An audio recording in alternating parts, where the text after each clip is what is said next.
টাকার কাছে ছেলেদের ভালোবাসা বিক্রি হয়। এই যে ভাইয়ারা, আমি একটা মেয়ে হয়ে বলতেছি, তোমাদের কাছে টাকা থাকলেই আমাদের পরিবার রাজি হয়।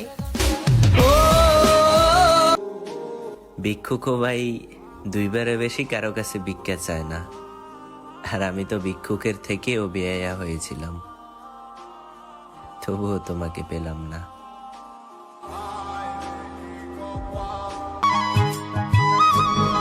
আমি কষ্টের মাঝেও আসতে জানি, ওই যে আমি তোমার সত্যি মন থেকে অনেক ভালোবাসি।